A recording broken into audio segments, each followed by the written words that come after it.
계시록 4장 6절로 11절까지 저하고 한 절 한 절 교독합니다. 6절이 있습니다. 보좌 앞에 수정과 같은 유리 바다가 있고 보좌 가운데와 보좌 주위에 네 생물이 있는데 앞뒤에 눈들이 가득하더라. 그 첫째 생물은 사자 같고 그 둘째 생물은 송아지 같고 그 셋째 생물은 얼굴이 사람 같고 그 넷째 생물은 날아가는 독수리 같은데 네 생물은 각각 6날개를 가졌고 그 안과 주위에는 눈들이 가득하더라. 그들이 밤낮 쉬지 않고 이르기를 거룩하다 거룩하다 거룩하다 주 하나님 곧 전능하신 이여 전에도 계셨고 이제도 계시고 장차 오실 이시라 하고 그 생물들이 보좌에 앉으사 세세토록 살아계시는 이에게 영광과 존귀와 감사를 돌릴 때 24장로들이 보좌에 앉으시니 앞에 엎드려 세세토록 살아계시는 이에게 경배하고 자기의 관을 보좌 앞에 드리며 이르되 우리 주 하나님이여 영광과 존귀와 권능을 받으시는 것이 합당하오니 주께서 만물을 지으신지라 만물이 주의 뜻대로 있었고 또 지으심을 받았나이다 하더라. 아멘. 제가 이제 지난주에 설교하면서 우리가 영적으로 승리하기 위해서 하나님 앞에 칭찬받기 위해서는 반드시 필요한 게 있다 말씀드렸어요. 뭐냐면 영안이 열려야 된다. 그러면 왜 영안이 열려야 되느냐? 영안이 열릴 때 무엇을 보냐면 진정한 통치자, 이 땅을 주관하시는 분이 누구이신지를 정확하게 볼 수 있기 때문에 그렇죠. 그래서 우리가 이제 영안이 열리지 아니하면 어떤 세상의 권세 앞에 무릎을 꿇잖아요. 또 뭐 물질적인 것, 환경적인 것들에 무릎을 꿇지만 사실 예수님 어떠셨어요? 이 땅에서 아무것도 소유하지 않으셨거든요. 그런데 예수님의 인생을 보면 너무너무 당당하셨잖아요. 왜 그랬을까요? 한 가지였죠. 진정한 이 땅을 다스리는 통치자가 누구인지를 정확하게 보고 계셨기 때문에 그렇다는 것을 알 수 있어요. 그래서 이제 지난주에 우리들의 영안이 열려서 진정한 통치자가 누구인지 봐야 된다라고 지난주에 말씀을 드렸습니다. 이제 오늘 본문은 요한이 영안이 열렸어요. 그래서 하늘 위에 진정한 통치자의 보좌를 보는 장면이 오늘 나오고 있는 거예요. 근데 오늘 말씀을 요약을 하면 이제 영안이 열려서 하늘을 쳐다보니까 하나님의 보좌가 있어요. 근데 그 보좌를 보니까 그 보좌에 네 생물이 있다는 거예요. 근데 이 네 생물의 특징이 뭐냐면 오늘 성경 8절이에요. 네 생물은 각각 6날개를 가졌고 그 안과 주에는 눈들이 가득하더라. 그들이 밤낮 쉬지 않고 이르기를 거룩하다 거룩하다 거룩하다 주 하나님 곧 전능하신 이여 전에도 계셨고 이제도 계시고 장차 오실 이시라. 이 네 생물이 뭐하냐면 24시간 쉬지 않고 계속해서 하나님 거룩하다 거룩하다 거룩하다 찬양을 한다는 거예요. 근데 이들이 우리가 뭐 이 내용을 보면 천사인 것을 알 수 있잖아요. 이렇게 찬양을 해요. 근데 천사들만 찬양을 하는 것이 아니라 그 보좌 앞에 누가 또 있냐면 24장로들이 있다는 거예요. 그러면 24명의 장로가 있다 이렇게도 볼 수 있지만 사실 성경은 무엇인가를 우리에게 상징하는 경우가 많거든요. 그러면 24장로는 구약의 12지파, 신약의 12사도, 그러면 완전수가 되잖아요. 그래서 24장로라고 하는 것은 예수 믿는 모든 하나님의 백성들을 얘기하거든요. 근데 그들이 무엇을 하냐면 천사들이 그렇게 찬양을 할 때에 11절을 보니까 우리 주 하나님이여 영광과 존귀와 권능을 받으시는 것이 합당하오니 주께서 만물을 지으신지라 만물이 주의 뜻대로 있었고 지으심을 받았나이다. 그러면서 천사들이 찬양하면 그것을 받아서 24장로들도 뭐한다? 같이 하나님을 찬양하더라.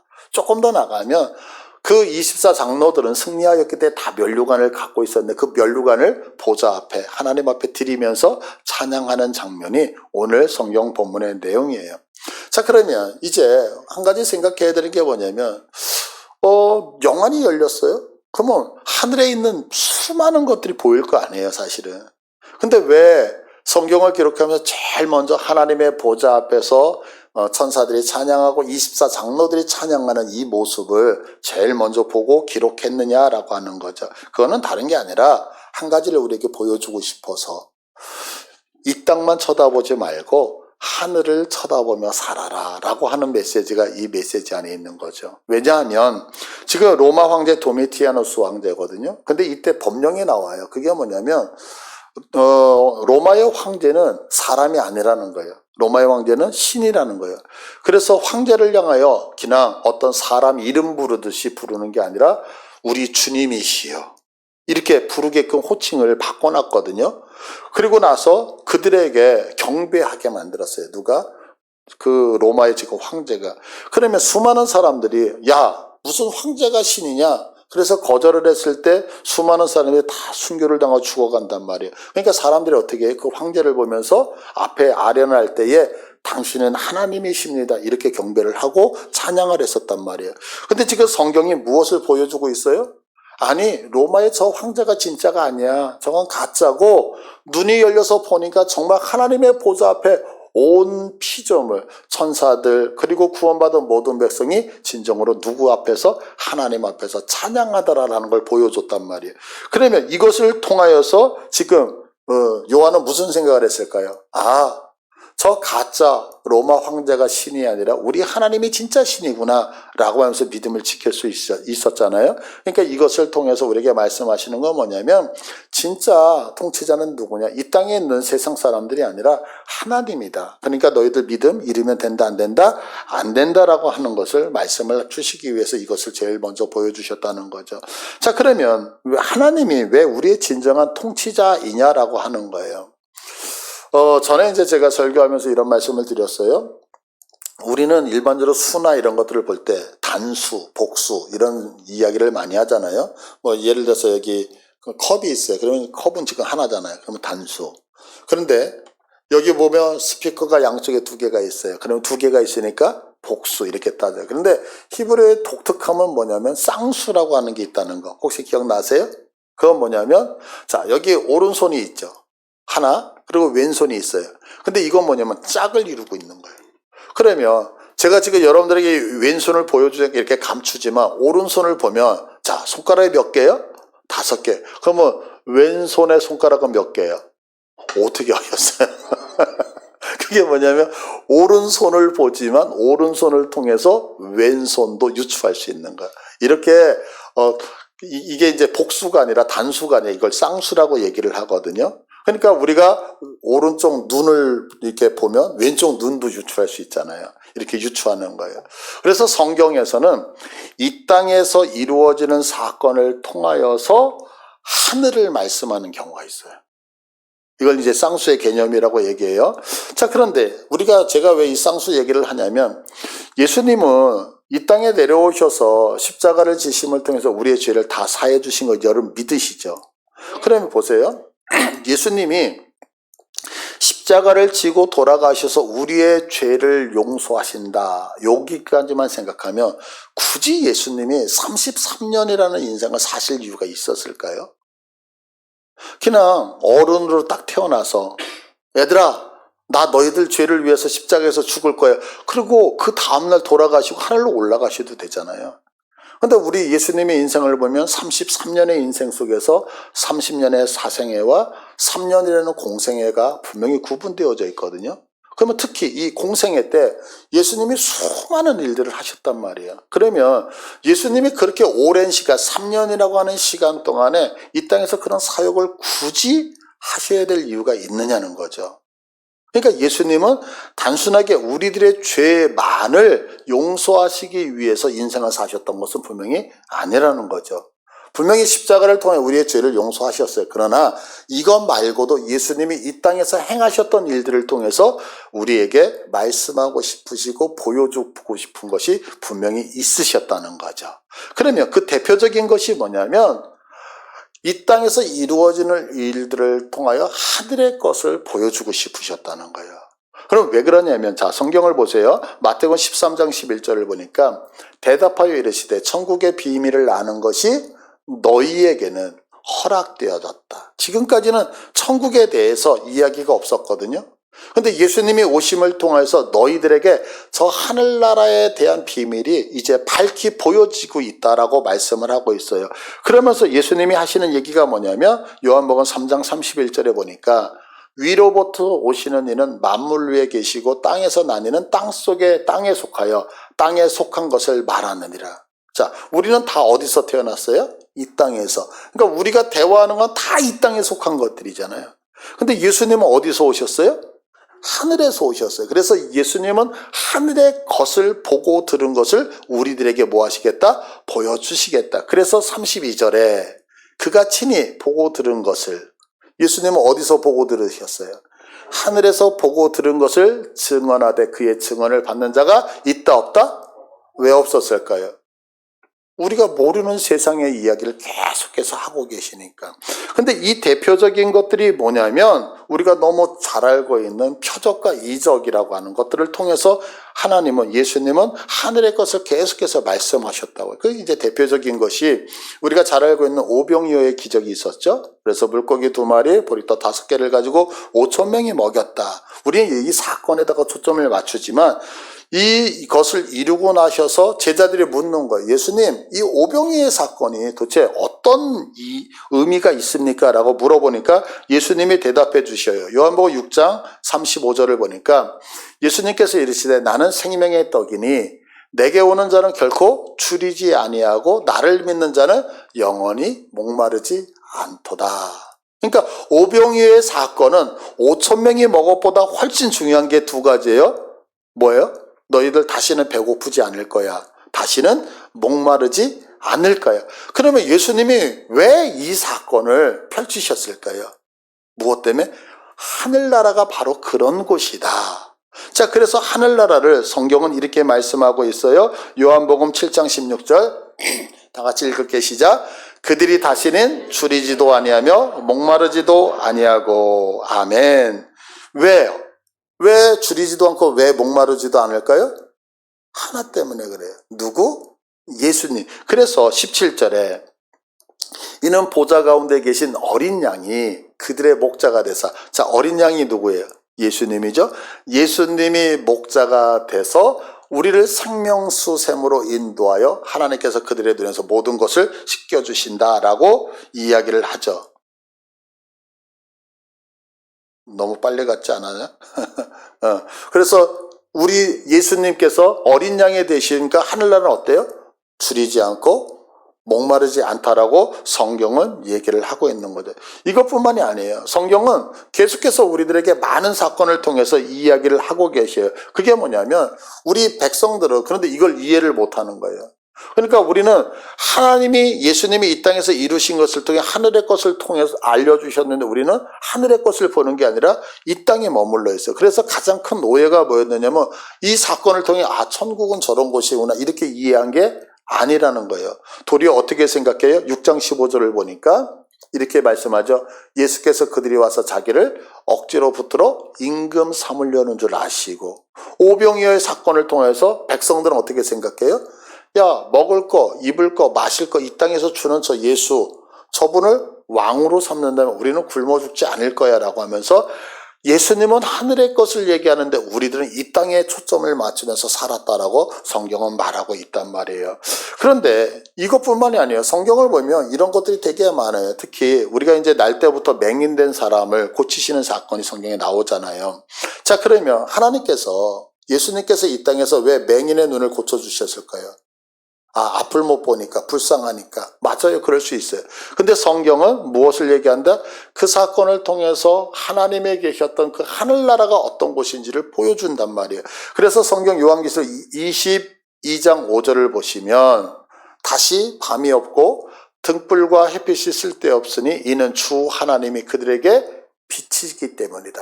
그러니까 지금 맹인이 눈을 뜨는 사건을 통해서 예수님이 우리에게 알려주고 싶은 것은 뭐냐면 하나님의 나라는 그 하나님 때문에, 그 예수님 때문에 영원히 모든 것들을 다 보는 빛이다라고 하는 것을 우리에게 설명을 해주고 있는 거죠. 뿐만 아니죠. 우리가 잘 알다시피 예수님이 이제 돌아가시기 3개월 전에 죽었던 나사로를 살리시거든요. 여러분들 사람이 죽는 거 되게 슬프잖아요. 근데 예수님이 수많은 사람이 있는데 나사로를 살리신다고요. 그러면 거기에도 특별히 어떤 이유가 있었을 거 아니에요. 그럼 왜 그랬을까요? 그것도 동일하게 어디를 보여주고 싶어서? 하늘나라를 보여주고 싶어서. 그러면 하늘나라에 무엇을 보여주고 싶은 거냐면 요한계시록 21장 4절에 보니까 자, 하늘나라는 모든 눈물을 그에서 눈에서 닦아주시니 다시는 사망이 있다 없다? 없고, 하늘나라는 애통하는 것이 없고, 하늘나라는 곡하는 것이 없고, 아픈 것이 다시 있다 없다? 없더라라고 성경은 얘기를 하는 거죠.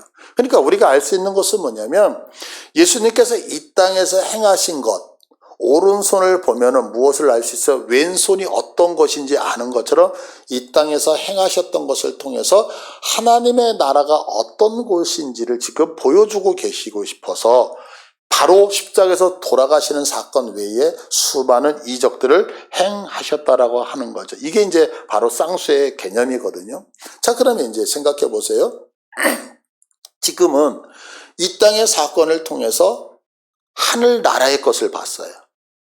그러면 거꾸로 하늘나라의 것을 보면 이 땅의 것을 알 수 있나요, 없나요?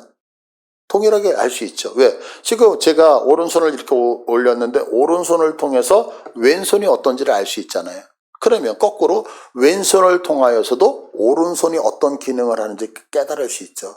이것이 지금 오늘 성경 본문 6절에 나오는 말씀이에요. 자, 그러면 오늘 본문 6절을 봐보세요. 6절을 보시면 보좌 앞에 수정과 같은 유리 바다가 있고, 지금 하나님이 앉아 계시는 보좌가 있다는 거예요. 근데 그 보좌 앞에 무엇이 있느냐면 수정과 같은 유리 바다가 있대요. 이건 뭐냐면 바다가 재질이 유리다 이런 얘기가 아니라 이 하나님 앞에 있는 바다는 유리와 같이 너무나 맑고 투명하고 잔잔하고 아름답다 이런 표현을 하는 거고요. 그래서 그 앞에 뭐라고 되죠? 이 유리 바다는 수정과 같더라. 너무 맑고 고요하고 이렇게 아름답더라라고 표현을 하고 있단 말이에요. 자, 그러면 왜 하나님의 보좌 앞에 있는 바다가 유리 바다와 같다라고 성경이 표현을 했을까요? 그 이유가 있죠. 그건 뭐냐면 하나님 보좌 앞에 있는 바다는 너무나도 잠잠하고 너무나도 아름답고 더 이상 사람을 위협하지 않는 바다다라고 하는 것을 말씀하고 있는 거예요. 자, 그러면 왜 이렇게 말씀하시냐면 성경에서 바다라고 하는 이미지는 좋은 이미지가 아니거든요.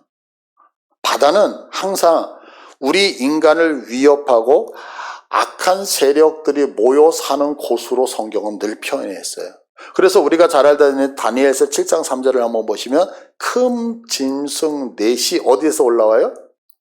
지금 사람을 괴롭히던 이 짐승이 어디서? 바다에서 올라온다는 거예요. 또한 요한계시록 13장 1절을 보시면 내가 보니 바다에서 한 짐승이 나오는데 뿔이 10이고 머리가 7이라 그 뿔에는 10 왕관이 있고 그 머리들에는 신성 모독하는 이름들이 있더라.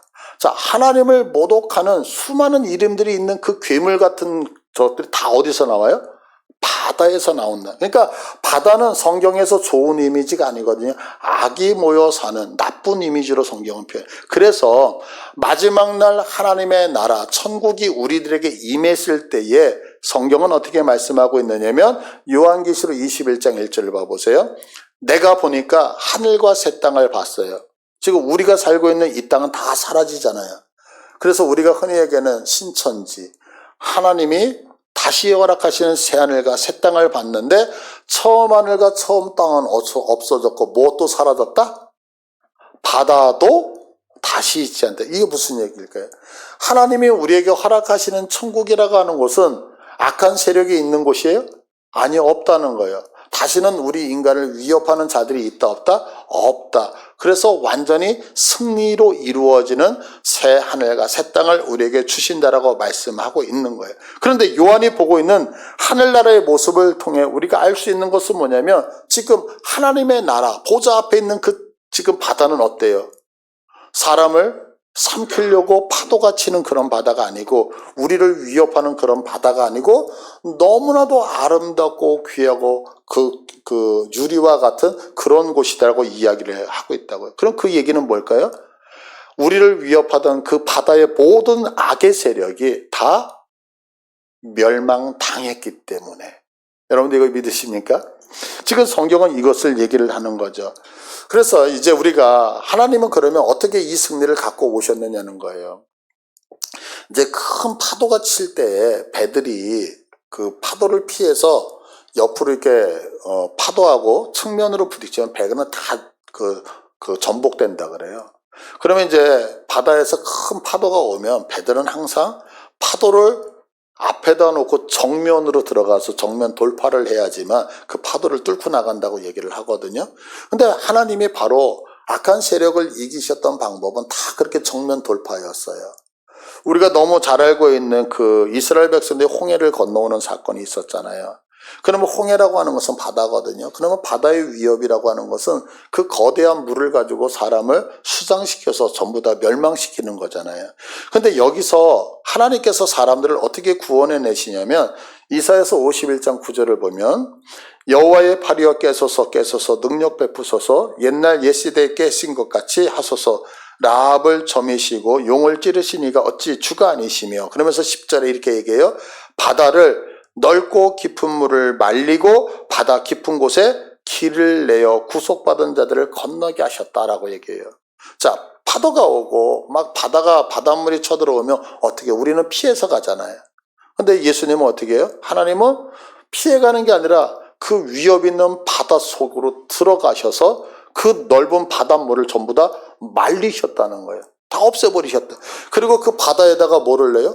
사람이 걸어갈 수 있도록 길을 내셨다는 거예요. 그래서 우리를 구속하셨다. 그러니까 하나님이 어떻게 악한 세력들을 이기시냐? 하나님은 악한 세력들을 피해가면서 이기시는 게 아니라 완전히 멸망시켜서 그들이 갖고 있는 그 권세 자체를 빼앗으셔서 더 이상 그 권세를 사용하지 못하도록 하셨다라고 성경은 말하고 있죠. 십자가의 사건도 동일했던 것 같아요. 여러분, 사단의 가장 강력한 무기는 뭘까요? 죽음이거든요. 죽음. 제가 우리 성도님들한테 이런 말씀드리잖아요. 여러분, 죽음은 하나님이 갖고 계신 권세가 아니에요. 이거 오해하시면 큰일 나요. 그래서 우리가 이런 말을 하면 큰일 나는 거예요. 뭐 주일 성수를 안 해요. 또 우리가 하나님 앞에 잘못된 인생을 살아요. 그랬더니 하나님이 나를 치셨다. 이건 큰일 날 소리예요. 여러분들 잘 생각하셔야 돼요. 이거는요. 제가 수없이 얘기했는데 저 이거 신앙생활하면서 참 많이 듣거든요. 그런데 보세요. 여러분, 제가 아무리 못난 자지만 제 아이하고 제 아이들이 이제 저하고 생활을 하다가 아빠 말을 안 듣는 경우가 있잖아요. 그러면 그렇게 말을 안 듣는다 그래서 제가 그 아이의 어떤 혈관을 가위로 잘라버리나요? 우리 아이들이 아빠 속을 막 새긴다 그래가지고 너 한번 그래 고생 좀 엄청나게 한번 해봐. 그래가지고 그 몸에다 암덩어리를 집어넣나요? 이런 경우는 절대 있을 수 없는 거죠. 근데 여러분들, 내가 하나님 앞에서 믿음의 생활을 잘 못하고 연약하였다 그래서 하나님이 나를 교통사고가 나가지고 뼈 마디마디를 다 분질러 놨다? 이건 큰일 날 소리예요. 절대 그런 일이 없어요. 하나님 그런 하나님 아닌 거 믿으시죠? 그렇게 믿으시면 안 돼요.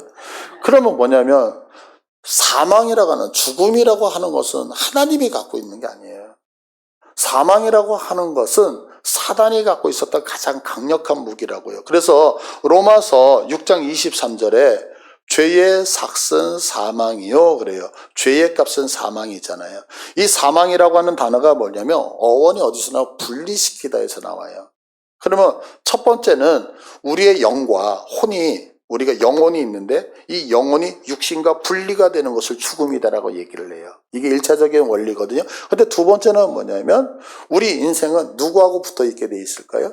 하나님과 늘 붙어 있게 돼 있잖아요. 근데 하나님과 분리되어졌을 때 이것을 뭐라고 한다? 죽음이다, 사망이다라고 얘기하는 거예요. 그러니까 죄의 값은 뭐냐? 죄의 값은 사망인데 그냥 단순하게 죽는다의 개념이 아니라 죄의 값은 하나님과 단절되어 더 이상 그분과 교제하지 못하는 것이다 라고 이야기를 하고 있어요. 그래서 우리가 인생을 살면서 왜 어려움을 당하느냐? 우리가 죽었기 때문에, 하나님과 단절됐기 때문이잖아요. 그러면 이 단절되어졌을 때 주님이 어떻게 하시냐면 우리 안에 이 단절되어져 있는 그 사건 안으로 직접 들어오셨다고요. 그래서 우리가 지었던 모든 죄들을 예수님이 다 짊어지셨어요.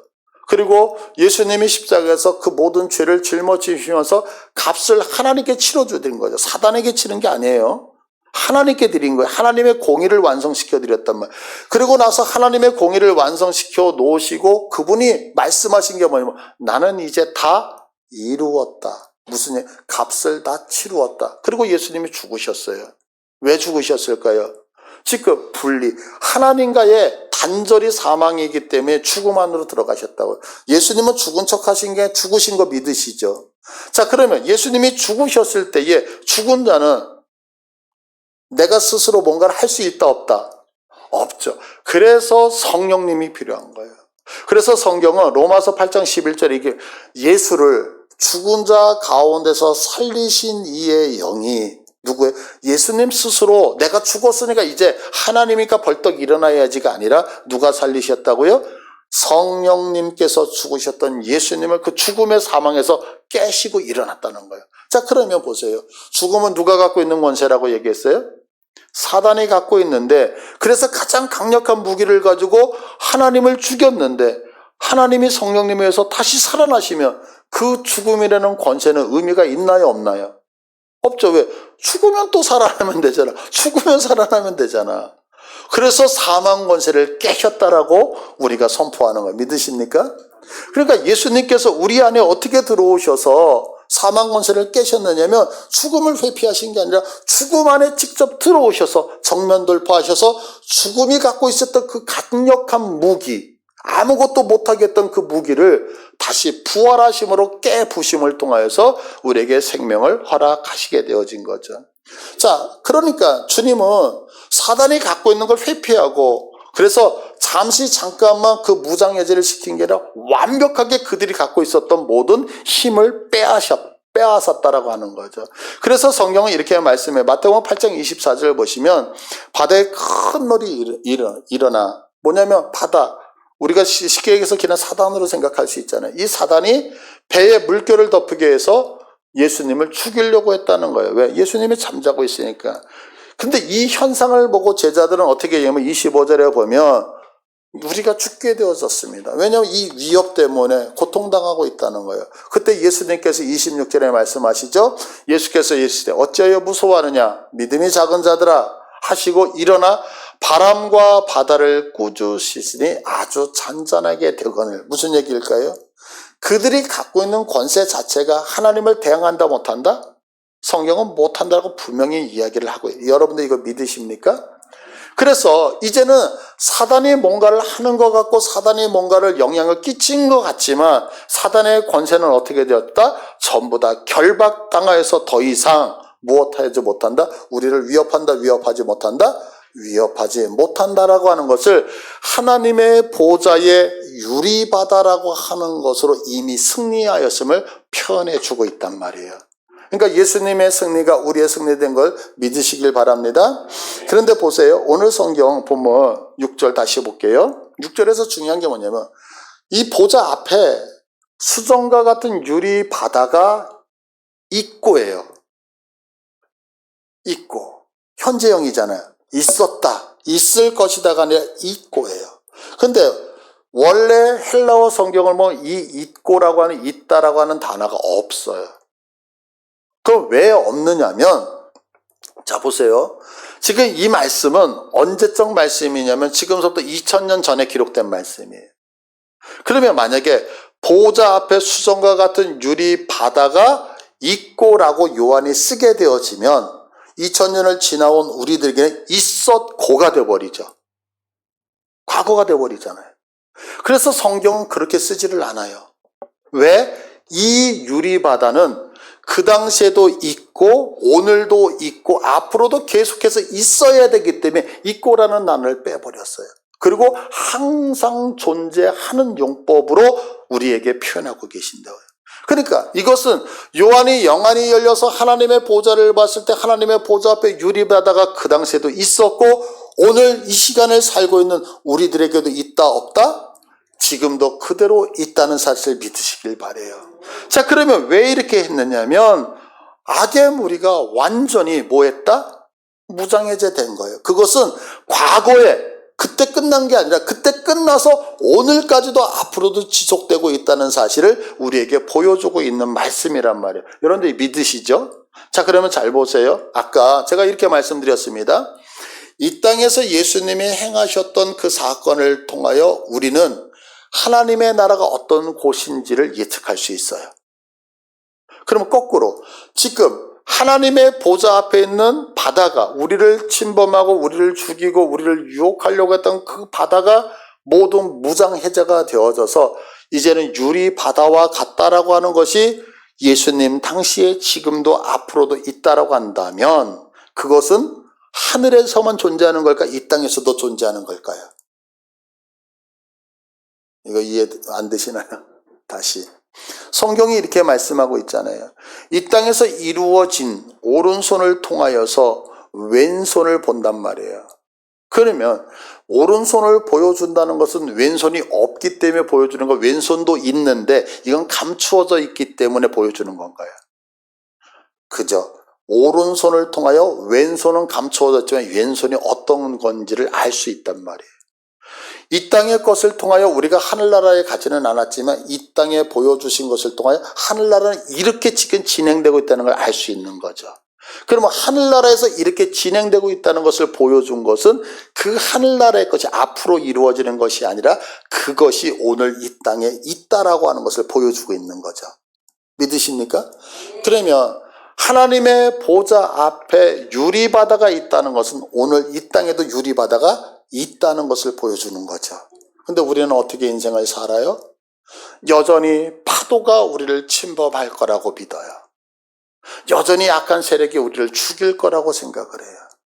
여전히 약한 세력이 우리들에게 영향력을 끼쳐서 우리를 사망으로 끌고 갈 거라고 생각해요. 그런데 성경은 그렇게 말하지 않는다고요. 성경은 예수 그리스도의 권세가 이미 유리바다를 만든 것처럼 모든 악이 하나님의 보좌 앞에 굴복하여 너희들도 더 이상 침범할 수 있더라 없더라? 없더라 라고 하는 것을 선포하고 계시는 거예요.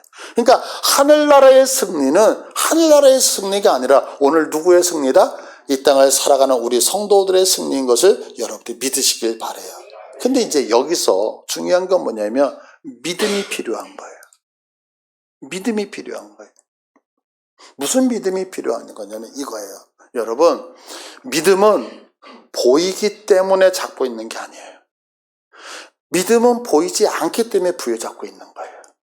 그러면 무엇이 보이지 않느냐면 하나님이 이루신 것이 안 이루어졌다가 이루어졌는데 우리의 눈에는 보이지 않는 거거든요. 그러면 사단은 이제 예수 그리스도의 권세 앞에 다 무릎 꿇으듯이 생각하거를 믿으십니까? 사단이 갖고 있는 모든 영향력은 하나님 안에서 모든 것이 다 회복된 줄 믿으십니까? 그런데 이제 우리 인생을 보면 아직 이것이 현상에서 나타나지 않죠. 그런데 중요한 것은 우리의 정체성은 내가 지금 몸이 아프다 그래서 환자가 아니라고요.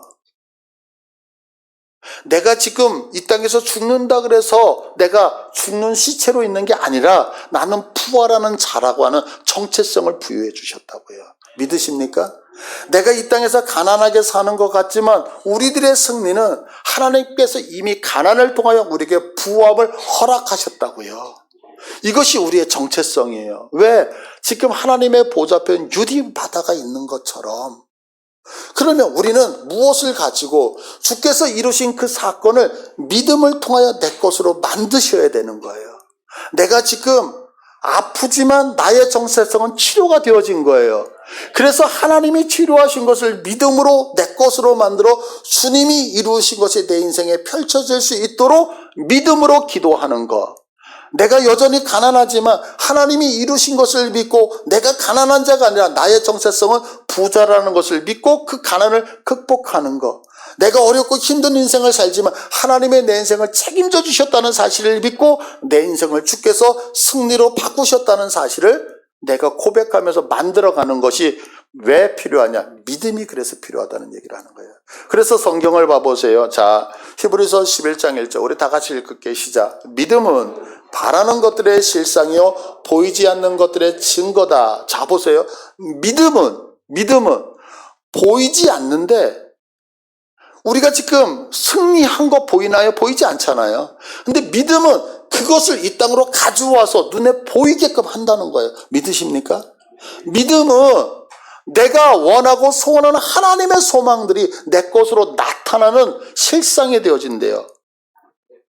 그러니까 우리가 하나님을 믿는다는 것은 뭐냐면 내가 무엇을 해서 열심히 한다가 아니라 주님이 이루신 것을 믿음으로 내 것으로 쟁취하여 누릴 수 있는 것. 이게 성도의 특권인 것을 여러분들이 믿으시길 바라요. 그래서 지금 하늘에서 이루어진 이 사건이 바로 이 땅을 살아가는 우리들의 정체성인 것을 믿어야 된다는 거예요. 그래서 믿음을 통하여서 그 승리, 하늘에 있는 승리를 우리의 것으로 가지고 올 때에 우리는 그 승리를 누리면서 살 수 있는 것이죠. 그래서 지금 로마의 도미티아누스 황제 때 너무 힘들어하던 그 1세기 성도들에게만 이 말씀을 주신 것이 아니고 지금 하나님께서는 이 말씀을 주심을 통해서 너희들에게 이미 모든 악들은 무릎을 꿇고 하나님이 승리하셨다. 이제 그것을 이 땅에서 실현하며 살라라고 말씀하고 있다는 사실을 믿으셔서 내 것 만들어낼 수 있는 복됨이 있기를 축복을 드립니다. 자, 우리 다 같이 일어나셔서 찬송합니다.